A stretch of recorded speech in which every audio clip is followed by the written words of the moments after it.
Ah, YouTube's take forever to get live. Yes, we're live. Hey guys, how are you doing? Welcome to another one of our live session where we answer all your questions about traveling in New Zealand. Just before we get started, I just want to take a minute to say thank you. This is the 15th live session that we've been doing with you guys. That means we've been doing that for 15 weeks. How epic is that? And it's just because you guys keep on sending us a ton of questions. That's really cool. Plus, we did hit another milestone this week where 6,000 people have subscribed to our channel. So this is so awesome. And we're so thankful for you guys' support. If you haven't subscribed just yet, we do those videos all the time to try to help you plan your trip in New Zealand. So hit that button below. Awesome. So this is the first time that you are coming onto our channel on BackpackerGuide.NZ. This is Robin and I am Laura, and we are the team behind New Zealand's largest travel guide, which is BackpackerGuide.NZ. And every single Sunday, we do these live Q&A sessions to answer all your questions about traveling in New Zealand. So we're here every single Sunday at 8 a.m. New Zealand time. But if you're from elsewhere in the world, which you probably are, that is actually in the USA. That's on a Sunday at 2 p.m. EST. That's also 11 a.m. PST. If you're living in Europe, around UK, France area, that is 7 p.m. on a Saturday night. And if you are in India, that is 12:30 a.m. on a Sunday morning. So sorry, guys in India. Usually it's quite hard to find a good time for everyone, but I hope you can still make it anyway. And so what we do throughout the week is that we take questions that we have been sent through our different social media. We make a little pool of questions and then we answer them throughout this live chat that we do every single Sunday. But if you do have any questions of your own right now, make sure you put them in the live chat and we will do our best to answer every single one of those for you. But if you do have questions throughout the week, you can get us on our various social media channels. So you can put in the comments of any one of our videos your question and we will add that to our pool. You can also catch us on Facebook if you just send us a private message at BackpackerGuide.NZ. You can also send us a private message on Instagram, which is at BackpackerGuide.NZ. And you can also send us, give us a mention on Twitter, which is at BPKGuide. And we will add them to the pool of questions and work through them on Sunday. Got anything you would like to? No, welcome everybody. Again, thanks for 6,000 subscribers this week and thanks for joining us for the 15th live session. All right, should we get started with the first question that we received while everybody gets warmed up? Absolutely. Just taking the time before to say hi to Dictions, hi to Gesto, and hi to Elvin that already are active on the chat. Sweet. Yeah. All right, so the first question that we're going to go through was given to us on YouTube by The Truth Will Revealed. All right. Hi, I will be soon coming to Christchurch, New Zealand. Can you make a video about New Zealand banks? All right. So New Zealand banks, basically they work about the same that what you used to back home. But let's get started by mentioning what are the most popular or most commercial banks around the country. Yeah, so the banks that you'll find in New Zealand include ANZ, Westpac, BNZ, Kiwi Bank, the Co-op Bank, and ASB and TSB. So make sure you write a note of all those guys, because obviously their offerings are always changing, so it wouldn't really be appropriate for us to compare them all right here. But if you make a note of all those banks and go online and check them out, see what they're offering, then you can make your comparison that way. Do you want to say the name again? So just to make a note, so that is ANZ, Westpac, BNZ, Kiwi Bank, Co-op Bank, ASB, and TSB. So usually the cost of having a bank account in New Zealand is going to be around the $10 a month. That's kind of like your account maintenance fees that you have to pay. But what we thought would be basically the gist of your question is, how do you open your bank account and how do you choose the right bank to do that? So for choosing the right bank, what I personally look at is that who has the most ATMs, which is those withdrawing machines. I don't know if the term is widely known, but yeah. So the most ATMs. So I think Westpac does have a lot, but a lot of the banks actually allow you to use the other bank's ATM for free. So for example, I know that ANZ lets you use all the Westpac ATMs for free. That means that if you are with ANZ, you can use all the Westpac ATMs and all the ANZ ATMs, giving you a ton of withdrawing options. Another really good bank is Kiwi Bank, because Kiwi Bank is the one which was created by the local post office. So any post office will offer the services of this bank. So even in the most rural areas where you have no bank whatsoever, which does happen a lot in New Zealand, there is always still a post office, and therefore you'll be able to use their banking options. So I think it offers a lot of flexibility to be with Kiwi banks. Now, to open your bank account, you need you need a fair amount of paperwork. So what do you need, Laura? Yeah, so first of all, you actually need to open your bank account once you arrive in New Zealand, and you'll need to make an appointment, show up in person, and take with you a proof of address. So obviously this is a proof of New Zealand address. If you are just first arriving in the country, a way of doing this is if you're staying at a hostel, for instance, or some sort of accommodation, get permission from those guys to use them as a proof of address. You'll also need a proof of ID. So the most obvious one would be your passport. You'll also need a taxpayer ID. So this is your taxpayer ID from home, and it has loads of different names depending on which country you're from. It could be your social security number, your national insurance number, your what is it in France? Carte d'identité. Okay, so that one as well. No, say yes. I beg you. Carte d'identité. So yeah, it has different names depending on which country you're from, but that's basically the number your tax number from home. You'll also need a copy of your visa. So it could be in your passport or just a printout of your visa if you do have an electronic visa. And also, some banks might require you to pay a fee for opening your bank account, so just be prepared for that. As well as you might have to make a minimum deposit pay. So usually that's around $500 to do a minimum deposit. And that's to activate your account. So your account wouldn't be fully activated until you have reached a certain amount of money on it. It doesn't mean that you have to always have $500 on your account. It's just it needs to pass the $500 mark, and then boom, then you can withdraw straight away. So literally, it could be as easy as depositing $500 and then walking out of the bank, going to the ATM, withdrawing $500 and be done with it. Yeah, absolutely. So also speaking of minimum deposits, you will actually want to put some money in your bank account that you've just created at some point, I'm sure. So I think it's good for us to now talk about actually how to transfer money from your overseas bank account over to your New Zealand bank account. So do you want to talk more about that, or shall I go ahead? Well, so to transfer money from one bank account to the other, it usually involves a lot of fees, and very often there are kind of hidden fees as well. So usually you have a fees from your bank back home that's going to say, okay, it's $15 or 15 euros to transfer money from your account to overseas. Then transfer the money, and then to receive it on the New Zealand end, the bank is going to charge you another $15. On top of that, they usually use really, really terrible exchanges rate where you're going to be losing a lot of money while doing that. So it's really important to shop around. From our experience with Laura, we usually use a company XE, which is kind of there's many of those companies like TransferWise and everything like that, but we find XE has always the better rate and is always has always been better for us. So basically on the XE website, you're going to be basically transferring money to one of their bank accounts in your home country. So that has no fee whatsoever. So let's say from the UK to the UK bank account.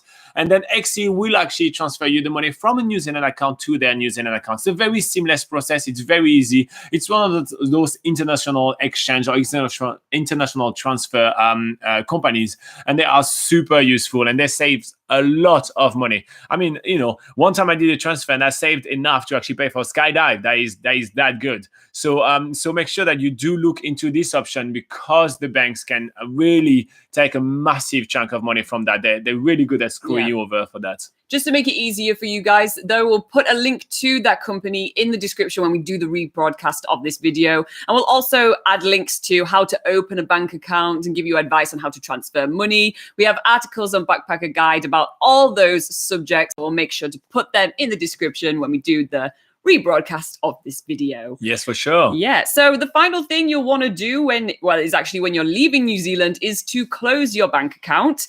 It's really much easier to do this in person before leaving. Doing it over the phone is a real pain. It's just a real hassle. You're probably going to end up like not getting all the money you want back out of your bank account. So it's best to do this before you leave. So the way to do this is to book yourself an appointment, and when you go to your appointment, take your proof of ID, which again would be your passport, or it's usually the best to take your passport, but your driving license as well, and your card for the branch. So that could be your debit card or FPOS card, as they call it in New Zealand. It's usually a very quick process. Usually takes about 10 minutes or 20 minutes if they're being a bit slow, which I think banks can usually be a bit slow, can't they? Yeah. And then that's it. Then you close your bank account. They'll give you a check with the remaining balance, and off you go. That's about it, really. Boom. Yeah. So if you do have any follow-up questions, in the comments below, so we can do another video for you guys to give you some more information. And if you do like this video or find it useful, click on this like button. If you're watching live right now, click on this like button. And if you watch a rebroadcast, click on like as well. Sweet. All right, so taking a second to say hi to the chat. Good morning, Matthew. How are you doing? Rugby lover, thank you for joining us one more time. Lovely to have you around. Elvin is asking about the Lantern Festival in Auckland. We have actually been we've been multiple times. It's really fun. It is really cute. It's really fun. There's usually a lot of people on the last night, so I would definitely go. It's really surprising how unique some of those displays and everything can be. So for those that don't know, the Lantern Festival is celebrating the Chinese New Year in Auckland, and it's happening usually in Albert Park, which is right in the city center of Auckland. I think it's the Auckland Domain, isn't it? I thought that was Albert Park. And maybe it changes between. It used to be in Albert Park, but the one that we went to last was in the Auckland Domain. They changed locations, right. But anyway, so it's one of those parks. And it's really cool. It's really cool that I lost my train of thought. God damn it. Really cool lanterns. They have live music there really as fun. well. They have loads of different food stalls, but make sure you take cash because they usually don't accept card. But go there. It's out. fun. Kieran, thank you for your question. Actually, I do have it right here, and you are next on the list. Yeah. So we'll go through your question right now. Kieran, give us a minute. Jesto is asking about the Wintec College in Hamilton. I'll be honest, man. No idea whatsoever. Just to make it clear that we basically know all about traveling in New Zealand, but we haven't been to all the universities and done a course in all the universities around New Zealand. Zero idea. No idea. If you want to ask us what there is to do in Hamilton, or some fun ideas of road trip from Hamilton while you're studying, we can definitely help. But telling you what is Wintec College in Hamilton, email them. Sorry about that. Cool. All right, so Kieran is actually right here on the live chat. Kieran Thomas, you actually sent us a question and said, what are the jobs for students in Rotorua? And you also want to know a little bit about the cost of living there. All right, so Rotorua jobs for backpackers and students are plentiful. Let's be honest, there is really a lot of jobs because it is quite a decent sized city in the central North Island. And on top of that, Rotorua is a massive tourism area. So because of that, there is a ton of hospitality and retail jobs. Now, retail jobs, there is a massive range of jobs that you can do in retail. You can be a salesperson in a shop. You can be refilling shelf, in a supermarket. You can be working in a warehouse, preparing and packing orders. You can be doing deliveries from shop to shop. So there is really a wide range of jobs, and usually it's as wide even as how many shop days. It can be in a supermarket, it can be in a fashion store, it can be an electronics store, and so that allows you to kind of find a job there which is a bit more aligned with your interests. Like for example, if you're really into tech, you may want to work in a tech shop. If you're really into fashion, you may want to work in fashion, and if you're really into doing groceries, you may want to work in a supermarket. Everyone's into doing groceries, right? I I mean, mean, everyone's got to eat. So yeah. I mean, everybody loves that baking section, isn't it? All right, so that's for retail jobs. Now, hospitality wise is really where Rotorua kind of shines. There is so many hotel, motel, cafes, and restaurant. Literally, I feel like half the town's building are either hotel, motel, or it's a cafe or super restaurant. Yeah. touristy town. So yeah. it's so touristy that it is a breeze to find a job. So now something, the jobs are super various, like extremely various. In hotel, motel, you can be working as cleaner, you can be working at reception, you can be working as night auditor. That's basically the person at reception at night, which just sits and wait for someone coming back drunk and walk them to their room, or someone checking in late. You can be a valet in selected hotel as well, and you can work any of the attractions as well as front desk staff, basically. So there is so many of those jobs in the hospitality industry. Now, in the kind of the more like food section of the hospitality industry as well, there is so many, especially for backpackers and students, like being a waiter. That's kind of like the emblematic kind of job for this kind of crowd. Now, one thing that you have to remember when being a waiter in New Zealand is that tipping is really not customary here. And a lot of people know that. So unlike, if you were to work in Canada or in the US, you can't just rely on tips. Your wage is probably going to be what you're going to earn. A tip is going to be very, is going to be very unusual. If you one time you get a tip, that's going to be it's going to be like, wow, I just got a tip, and you remember that. It's very rare. But there is also all the back end of the food kind of industry. So you can be cook, you can be a kitchen hand, you can be a busboy, a dishwasher. There is a lot of jobs like that as well, which is very how do you say, very easy to get. It's not a job that requires a ton of qualification, so it's rather easy jobs to get. Now there is also a lot of job in farming and picking, especially when you drive up north a little bit toward Tauranga. Do you want to talk about that a little bit, Laura? So just although Rotorua is a city, it is absolutely surrounded by farming and agriculture. So getting a job as a farmhand, for instance, is an entry-level job, so you don't have to have any experience to start with, and you'll just be sort of helping around with chores on the farm, and it will probably be a very different experience to your life as a student in Rotorua or as a backpacker traveling around. If you want to experience that outdoorsy Kiwi lifestyle, then probably doing some farming work just outside of Rotorua would be a really awesome idea. Alternatively, there's a lot of picking jobs around. You might have to drive a little bit further out of Rotorua, but that's a good excuse to see more of the country, right? And especially more towards Tauranga. There's fruit picking opportunities, which are seasonal jobs, which is ideal, obviously, for students and backpackers that don't want to get a job which is going to obviously take up all their time, and they want to obviously just do it for a few months. You can do seasonal fruit picking jobs. And there's actually like work on fruit orchards throughout the year. So there'll be like pruning, there'll be picking, there'll be the other processes of picking that I can't quite think of right now. And so pruning. I already said pruning. Oh, That's like sorry. pruning, picking, and I'm sure there's others. And what's really cool about that is that you're usually working with like other people your age and sort of with like-minded people that are also traveling New Zealand, and you can make a lot of friends through fruit picking jobs. So that's really awesome as well. So that's another option that you can do for finding jobs as a student or a backpacker, or basically just someone on a working holiday in Rotorua. Now, for the cost of living in Rotorua, it is a fairly cheap town to live in, to be quite honest. The cost of rent is not too outrageous, and especially for backpackers and students and anyone temporary, there are a lot of hostels which have long-termers. Now, long-termers are people that stay in hostel usually for more than a month. The first one that springs to mind is the Planet Backpackers, which has like rooms especially for long-termers. It's a really cool hostel right in the city center. And that's another advantage of Rotorua.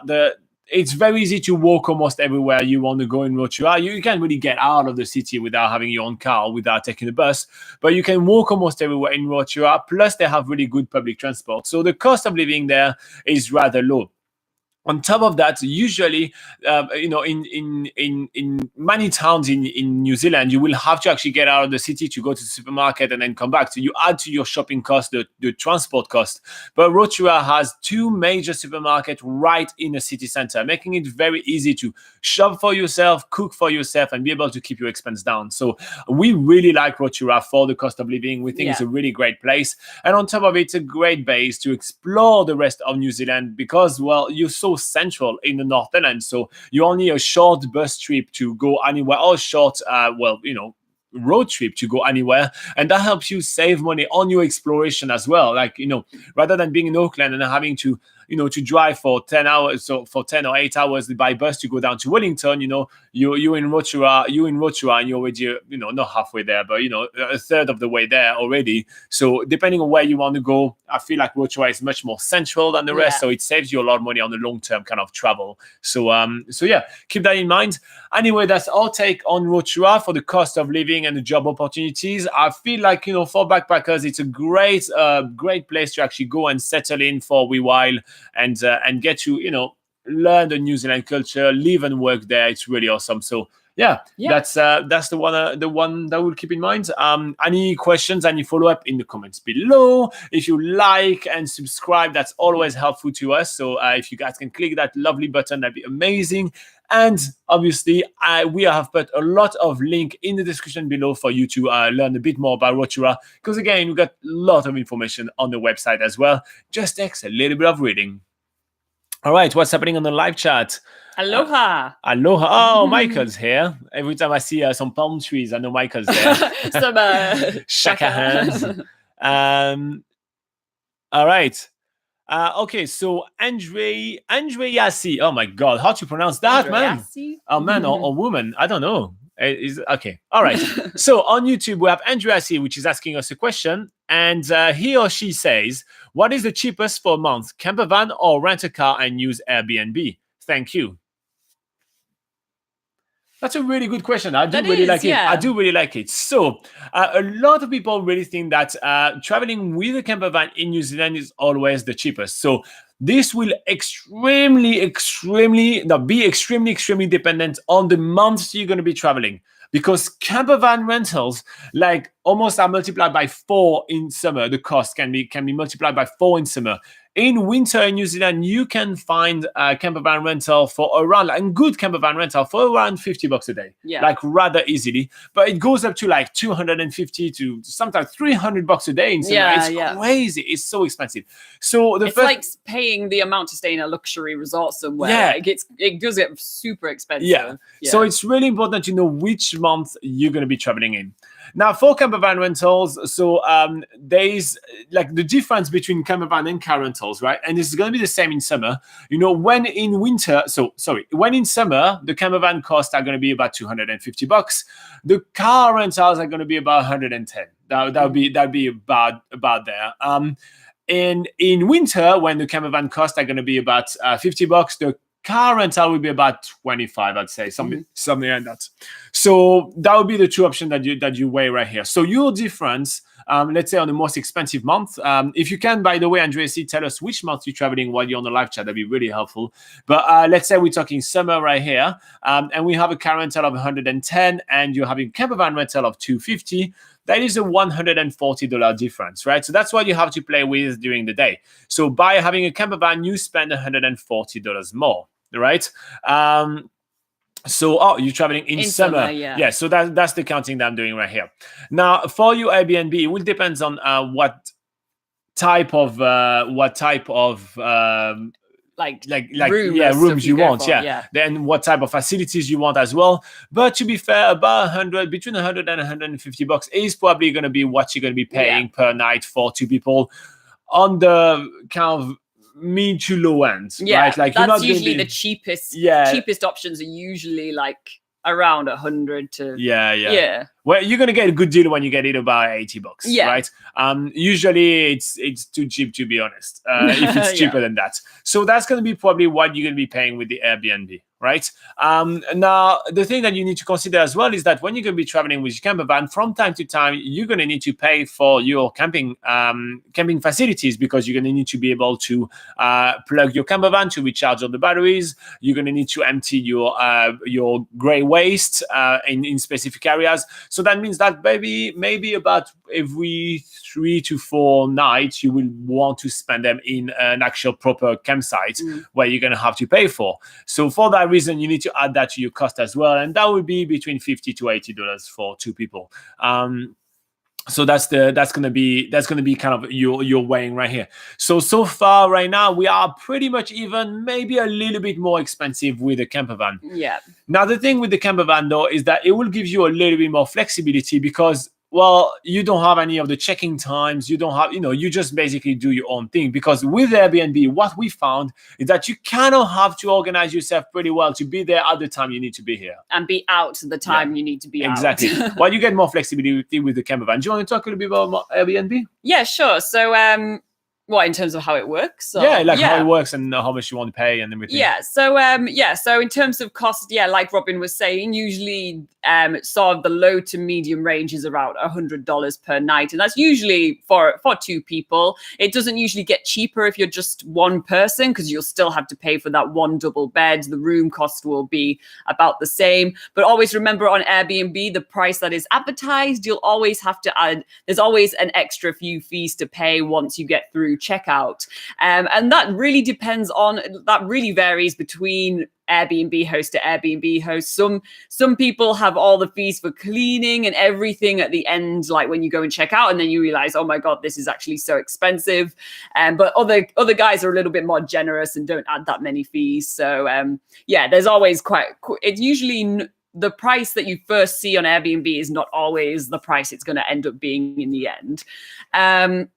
So in terms of, usually when you're going to an Airbnb house, it's usually check-in is usually around after 3 p.m. and then you need to usually be out before 10 a.m. the next day. So just bear that in mind. Whereas in a camper van, or if you're staying in a holiday park, you would have to be out by 10 a.m. But if you're in, say, a freedom camping site, then you're really flexible. You don't have to be out by a certain time. You just don't want to be staying there for more than 2 days, as some restrictions are on a few freedom camping areas in New Zealand. But there's a lot of rules around freedom camping, so we'll make sure to put a link in the description to explain all that. So basically that should help you kind of compare both of them. They're very much even. I just feel like you get a bit more flexibility with the camper van. Yes, you get a few extra costs, but the price difference would be only like a few $100s on a 2-month trip. But don't underestimate how expensive can Airbnb be in New Zealand. A lot of people kind of think, they're always going to get a good deal and they're going to stay with locals and this and that. It's not necessarily always the case, and it's mostly people that just have the spare when we want to get the money. You don't necessarily get the local experience all the time. I did Airbnb pretty recently for about a week or just over a week, and I was using maybe about 5 different Airbnb hosts, and only once did I actually meet the host. The rest of the hosts just basically leave a key, or they have a spare house and they leave the key somewhere for you to find, which is great if that's the sort of experience you want. But otherwise it's not always going to be the locals experience, even if it looks like it's going to be when you are looking on the listing. So keep that in mind. Anyway, so that was comparing traveling New Zealand with a camper van, or traveling in New Zealand with a car and then staying in Airbnb. I feel it's very much 2 different experiences, and I hope that we helped you, Andre. So his name is Andre and he's a man, by the way. He mentioned that. So now we got to be more context right here. But so I hope you're going to enjoy your trip in New Zealand. If you have any follow-up questions, in the comment below. If you guys like what we do, like and subscribe. And obviously check out all the links that we're going to put below when we're going to republish this video, because there's going to be all the links you need to know about Airbnb in New Zealand, as well as about freedom camping in the country. All right, saying hi to live chat. Good morning, Heisenberg. Love from India. Well, love from New Zealand. Look at that. We have a good question from Toby Rama Senju, second host Hawkage. I'm going to call you Toby Rama, and we're going to read your question in minutes.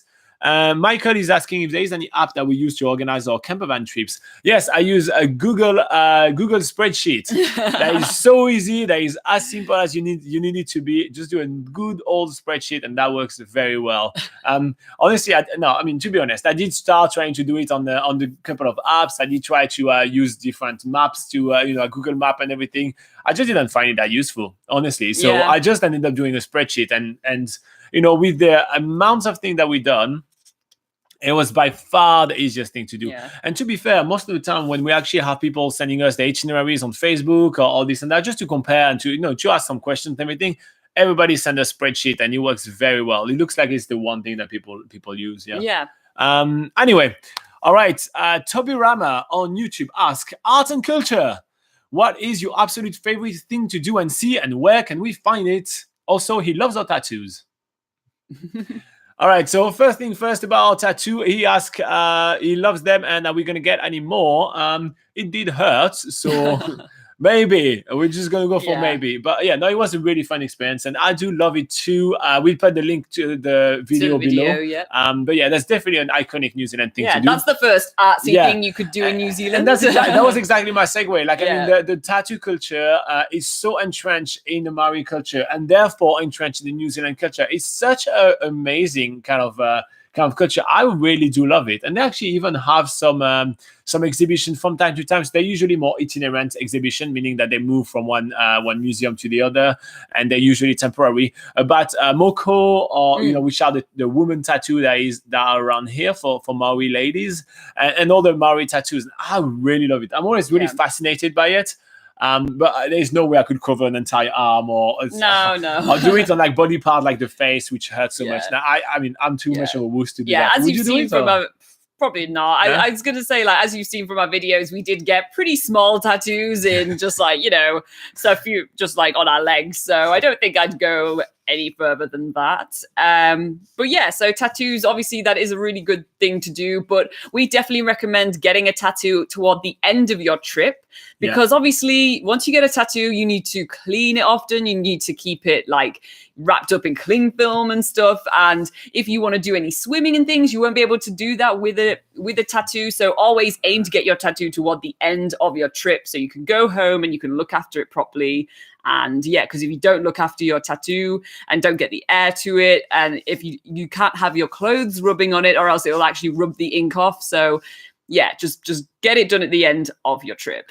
All right. So next up for culture, our absolute favorite museum, I think it's pretty much uncontested by anyone, is the Te Papa Museum in Wellington. This is literally on the Wellington waterfront. You can't really miss it. You want to tell us about it? So Te Papa Museum is the national museum of New Zealand, and it's absolutely free to go to. There are a few paid exhibitions, but you can spend a good half a day just browsing all the free exhibitions, and it covers everything from the Maori culture, the European culture, and the migration that happened to New Zealand. There's also lots of things about the natural history of New Zealand, which is really fascinating, as you know. The war as well. And the war, there's some really cool exhibitions that what's it called? Gallipoli, the scale of a war. Yeah, so that's meant to be a temporary exhibition, but I think that it's become so popular that they just keep it there.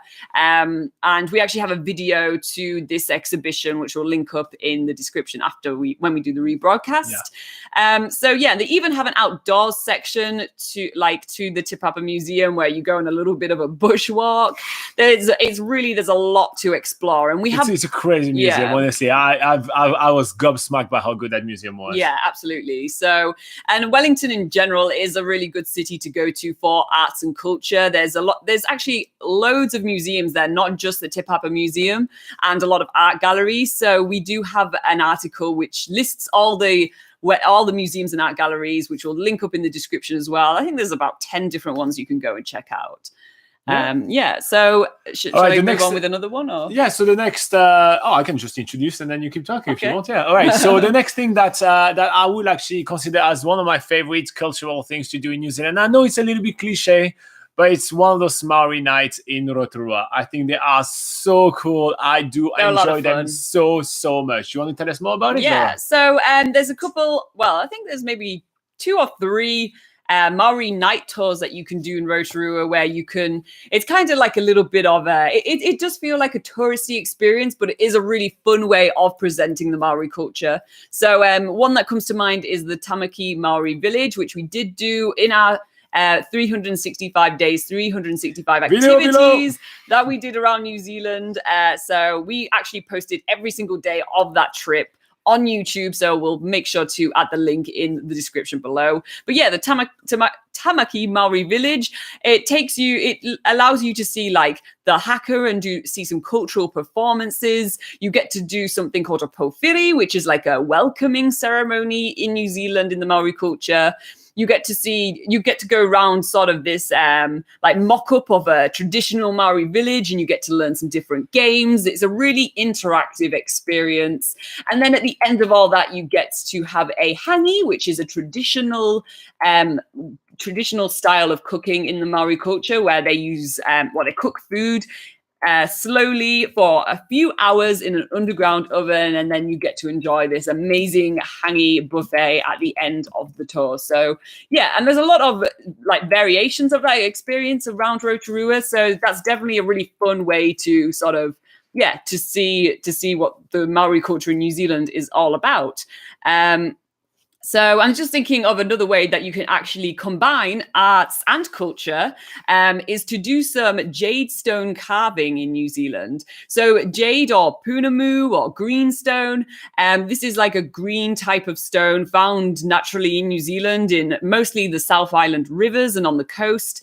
And it's a really prominent stone and really important stone in the Maori culture. And what a lot of people in the Maori culture do is that they make like necklace pendants out of them, and they have various carvings which mean different things. So what you can do as a visitor is you can go to a carving studio and carve your own pendant, which makes a really awesome souvenir, and you get to learn a bit about the Maori culture along the way. So that's a really awesome way to experience both arts and culture in New Zealand through an activity. Yeah, that's really fun. I mean, I love the jade carving because you kind of get to keep it as well afterwards. Yeah, exactly. Like it's a long-lasting souvenir. I do really like. I did really enjoy that. So where you can do that in Hokitika, which is in the South Island. You can do that on Stewart Island, which is the island right at the bottom of the South Island. You can also do that in is it called Barrytown? Barrytown in the on the west coast of the South Island, and there's a few different other places you can check out as well. But yeah, the three main ones: Stewart Island, Barrytown, and Hokitika. Yeah. And finally, like the main thing about New Zealand and what you know about Kiwis, that they're really outdoorsy. So to experience New Zealand culture, get the hell out of your hostel and go enjoy the New Zealand outdoor. Like you will understand like where the New Zealand culture come from when you explore the outdoor. I mean, they always go on their boat, they go fishing, so join some people and go fishing. Yeah. They go on a hike, so join some people and go on a hike. You know, it's kind of like the classic Kiwi bushwalk and the classic Kiwi fishing trip. It's so endemic, and I feel like this is another way to experience the it's a bit more of a alternative kind of way to experience the Kiwi culture, but that's definitely a huge part of the Kiwi culture, so I will actually try to give it a shot as well. But yeah, that should give you a good overview of everything that the Kiwi culture has to offer. There is obviously so much more than that. I mean, if you do browse our channel, like go scroll down and go check out the New Zealand's biggest gap year features.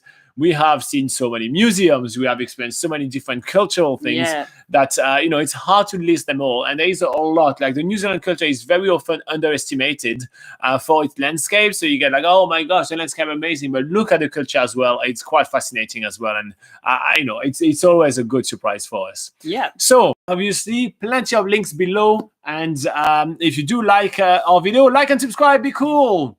All right, let's take a second and say hi to the live chat. Michael actually noticed that a kiwi bird on the background over there.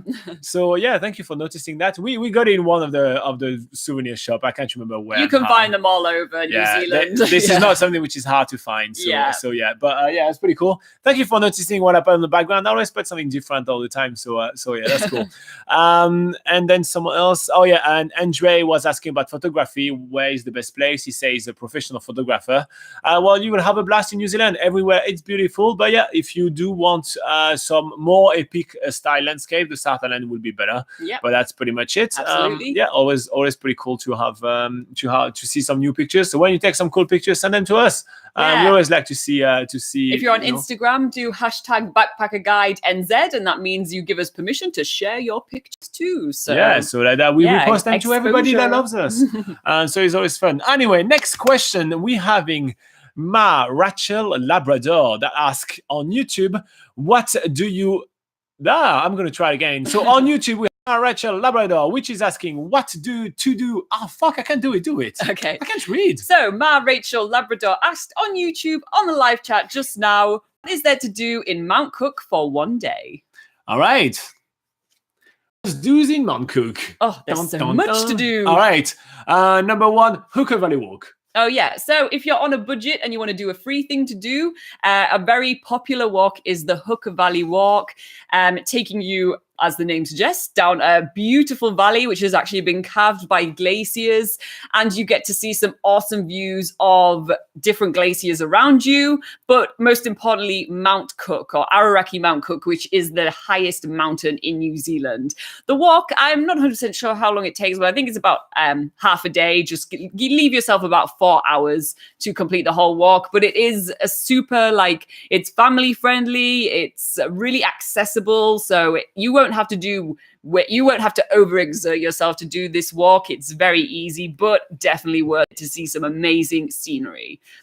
Number 2, take a scenic flight. Yeah, so if you actually do have more money in your budget and you want to treat yourself, then a really awesome thing to do is to take a scenic flight. Now, around this area where you're seeing the highest mountains in New Zealand, the longest glaciers in New Zealand, it really is amazing to see from a scenic flight. And the flights don't really just take you above the mountains, but they can also take you through the valleys, and you get really close-up views of all the amazing alpine landscape around you, and all those scenic shots that you've probably seen in the Lord of the Rings, all those aerial shots. That's exactly how it feels like on a scenic flight. Robin and I have done multiple scenic flights around Mount Cook ourselves, from ski planes to the scenic flights from Lake Tekapo, taking you over to that area as well. We'll make sure to link up to all those videos in the description for when we do the podcast of this video. But yeah, definitely an awesome thing to do if you do have the money to do that. Just to give you a bit of an insight, when you do the ski plane, you actually get to land on a glacier, which is really amazing.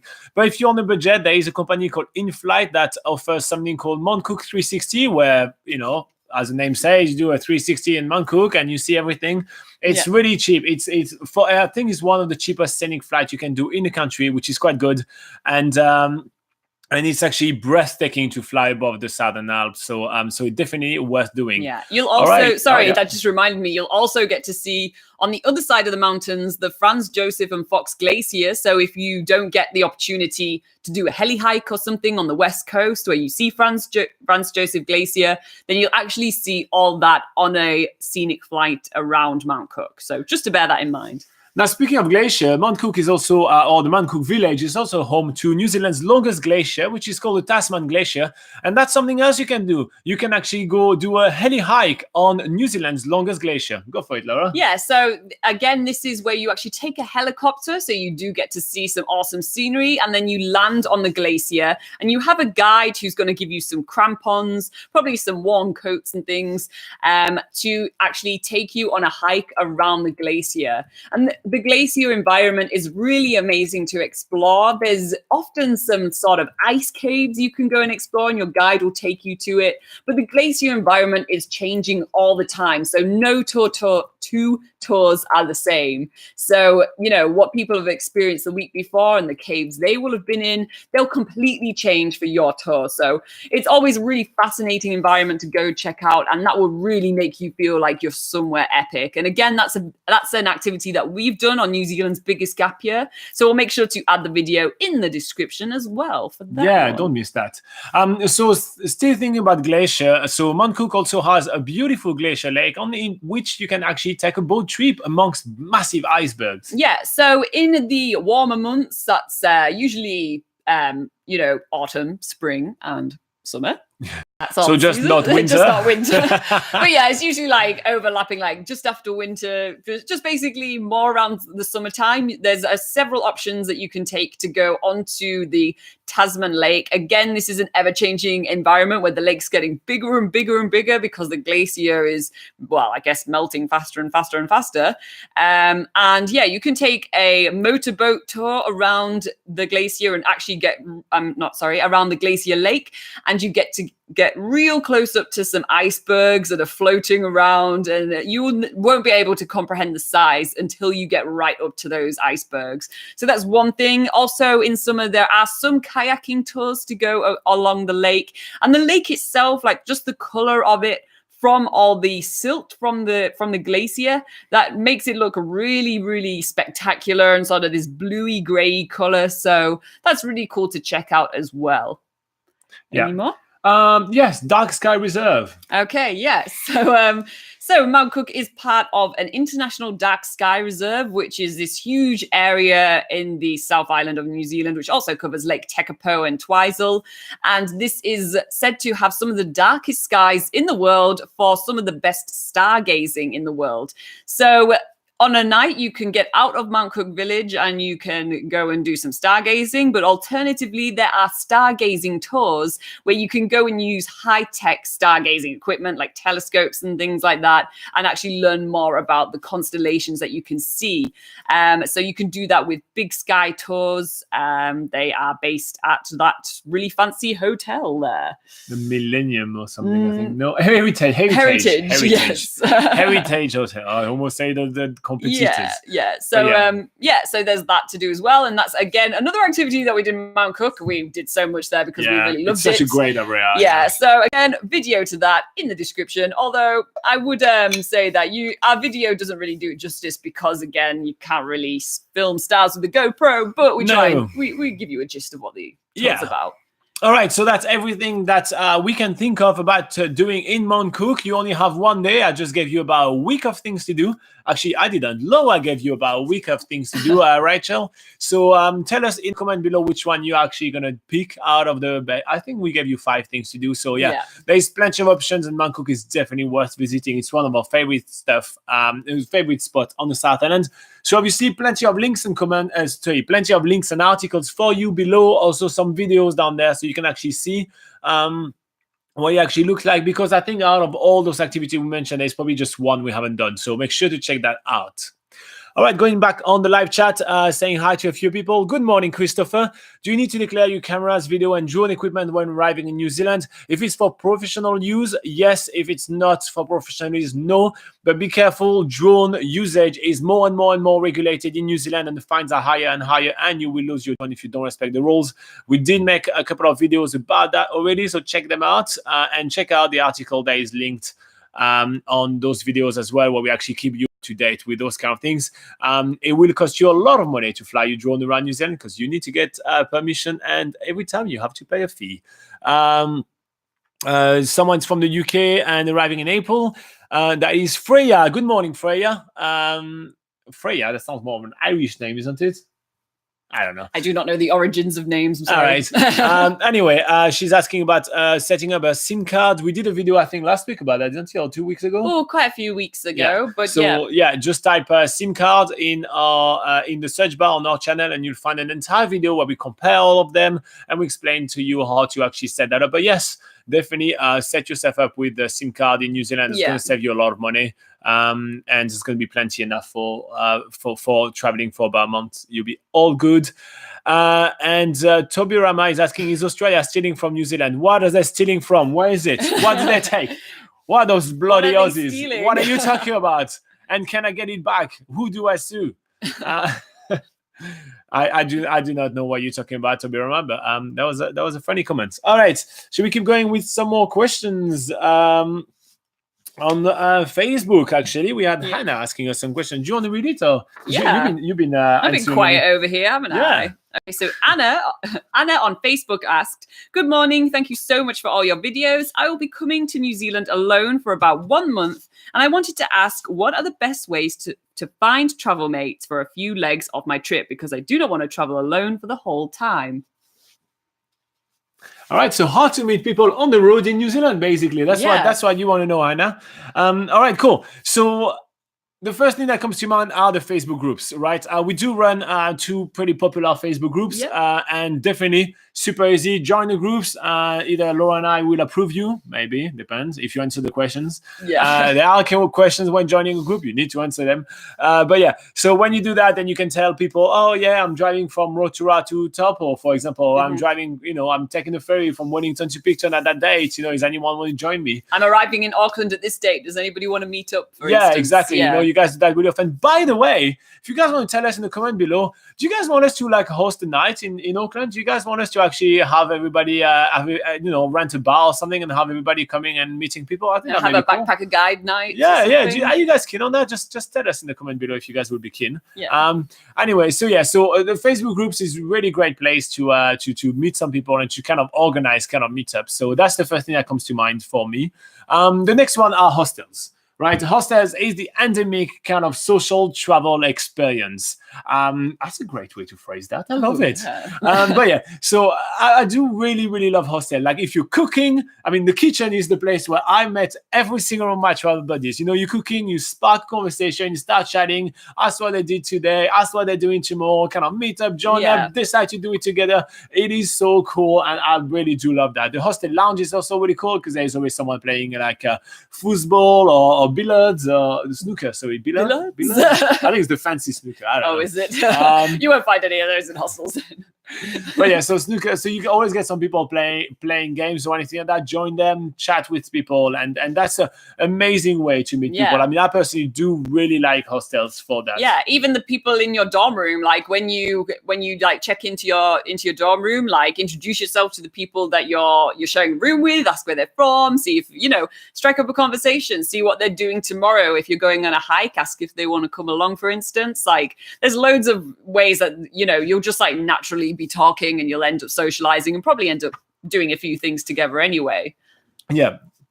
You didn't finish the sentence fast enough. I was still drinking. All right. So the other ways to meet people is bars and backpacker nights. Well, literally what I just mentioned right now, like sometimes, you have some backpackers night, which are organized by your hostels, or there are some backpacker bars.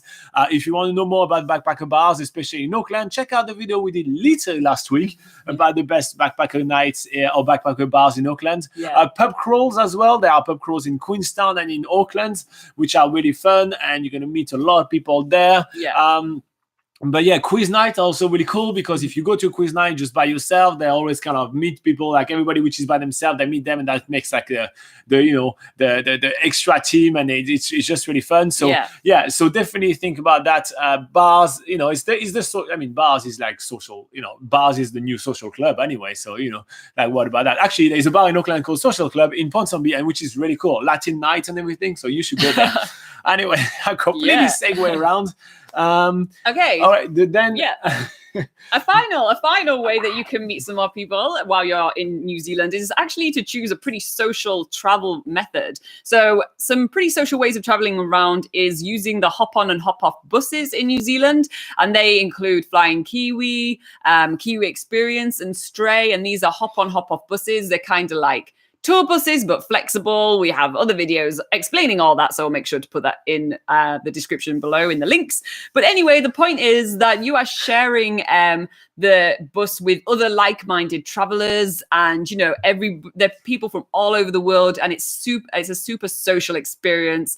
And that's like the best way to actually be traveling around with people as a solo traveler and actually meeting loads of people and making friends along the way. But alternatively, if you don't have the budget for a hop on, hop off, or you just want to do some quick trips, you also might be able to meet people on the national coaches like Intercity or Skip. These coaches are filled with people who are either traveling New Zealand or just locals sort of commuting or visiting family across the country. And they're obviously less social than a hop on, hop off bus, but you can still obviously meet other people traveling, strike up a conversation. It's kind of a hit and miss, but you might get lucky and you might find some awesome travel buddies on there. And the last way to meet people when traveling in New Zealand is to do activities. Now, it sounds really silly, but if you go do an activity, even if you're by yourself, you're going to be but with a group. And then, you go through that activities together. It's a great way to make friends. And I always see people saying, oh, I want to go do these activities, but I don't want to do it on my own. Well, you won't be on your own because they wouldn't run the activities. That was just you. So you'll get to meet a lot of people while doing that. Even when you decide to do a multi-day hike, if you decide to do the multi-day hike on your own, every single time we've done multi-day hike, we ended up meeting people along the way because while you stay in the same hut, you've been hiking for the whole day, you share like stories or things that you've seen around, and you meet a lot of people. So, traveling alone in New Zealand is definitely not a solo experience. And that's something that really I want to drive through right here for any like girl or guy, to be quite honest, which is about to travel solo in New Zealand. This is not a solo experience, and Laura actually addresses that in a video that she's done about female travel in New Zealand, or solo female travel in New Zealand. So we put a link to that video in the description below. But traveling solo in New Zealand is definitely not a solo experience, that's for sure. Absolutely. New Zealand has a lot of people doing a lot of things, so this should not be one of your worry, Anna, and I think you'll be all good. Anyway, ton of links in the description below about traveling solo, meeting people, and all of that for you, and also a link to Laura's video about solo female travel in New Zealand. I should do a video of solo guy travel in New Zealand. Yeah, it's not a thing, is it? No, it's not. All right. Anyway, thank you for watching this one. Like and subscribe. All right, cool. Let's check the live chat again. So Andre is asking, is the winter harsh in New Zealand? Andre, we've done a video about that literally last week. Yeah, last week. So check it out. We have a whole video about telling you how cold does it get in New Zealand, and a few tips about the winter. So it's going to be a good like 8 minutes telling you all about that, and you should have all the answer to your question. Daniel said that he would love to do it would be so cool to do a night in Auckland, backpacker night in Auckland. So yeah, well, we'll think about it. We'll try to organize something. Stay tuned. We'll keep you posted. Tobirama says cool. I hope it's about the backpacker nights. I assume that's what that is. Adventuring gaming. How many times have you been to Invercargill? I've been 3 times over there. Yeah, I think I've been around three times. 3 times. Well. And when we did New Zealand's biggest gap year, we stayed about a week over there. Actually, we did quite a lot. Quite a lot of check things. out a lot of videos about that. The Southland Museum's closed now. Yeah, I'm so sad about that. Yeah, but the Chutara, Henry the Chutara, is still on display. There's like a different area, so you can check it out. So, that's cool. Yeah. And Vishnu is asking for job opportunities. Whangarei, we've done a video about that. I think that was last week. Last week, the week 2 or 3 weeks before. Yeah. So we actually compare Whangarei and all the towns in New Zealand, and in there we're talking about jobs in Whangarei. So you may want to check this one out as well. Absolutely. I know there's a lot of videos on the channel, but all your questions are answered at some point. If we don't have the video already, we do answer the question. All right. Now, some more people ask. You're welcome, Vishnu. You're very much welcome. And Abhi Man asking for job opportunities for environmental engineering. Oh man, that is such a specific question. So how do you want us to know that? So you go on, you go on our video saying how to find a job quickly in New Zealand. In there, we're listing all the different ways to find a job. And then what you can do is that you can use those ways to find a job to actually survey a little bit the market, meaning that you can go on the website that we mentioned and you can check out if there are any jobs in your field. You can also contact a couple of organizations that we mentioned on our video, and you can ask about those jobs. We can't know all those kind of jobs opportunity just like that. And yeah, we can't. But Abhimanyu, I just gave you really good tips right now. It requires a little bit of work from you, but I think it is going to yield good results. Anyway, some quick last minute fire questions that you guys have for us, or do we go for another one of ours? First place you'd like to visit. First place you would visit in Wellington as an NZ newbie. Oh, in Wellington. Oh. Okay, I know exactly what I'd say for this one. First of all, go to the Te Papa Museum, because I know we've already mentioned this in the video today, but go to the Te Papa Museum because this is basically a whole museum about New Zealand and what New Zealand is all about. Second of all, I would go to Zealandia because you can learn so much about the New Zealand environment and the ecosystem, you stole my the amazing birds and things like that. So Zealandia, add that to the list too. Yeah, Te Papa Zealandia definitely there. If you're a nerd from the Lord of the Rings, you'll go to the Weta Caves and Weta Studios. It's a really fun tour where you're going to learn all about how they do the special effect and everything. Yeah.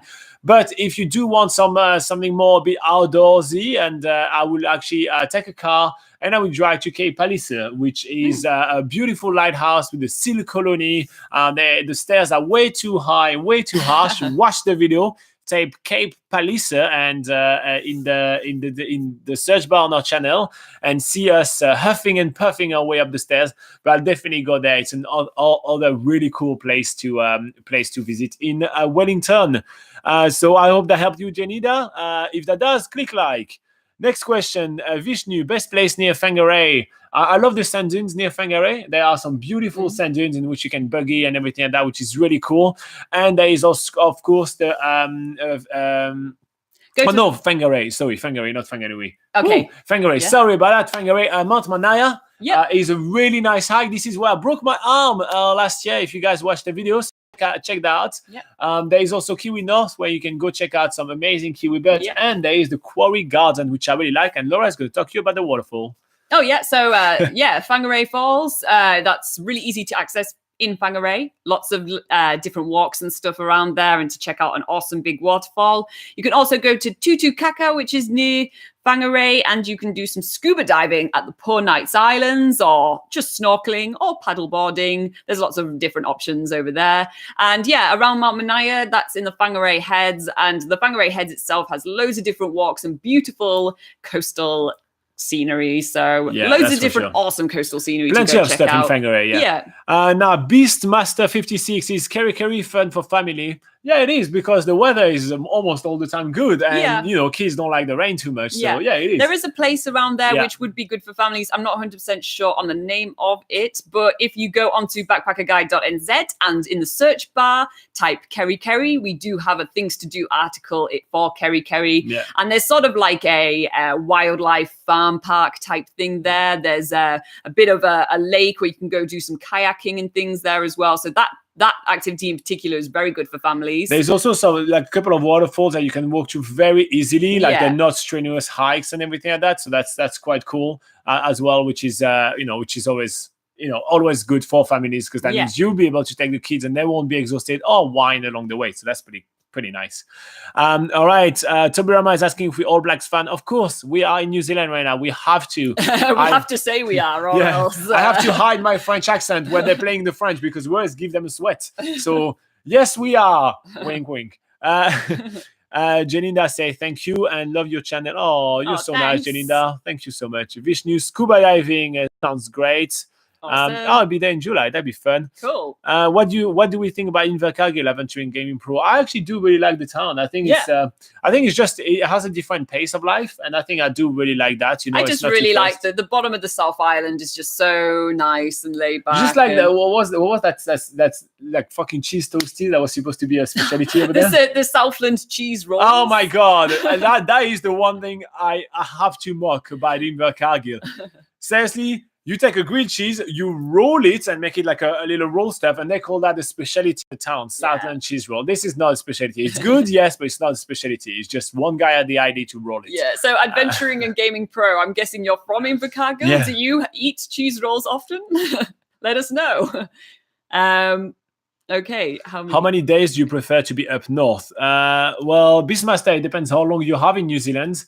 And by up north, I guess around Kerry. Yeah. I mean, it depends. If you do have 3 months around New Zealand, spend a week.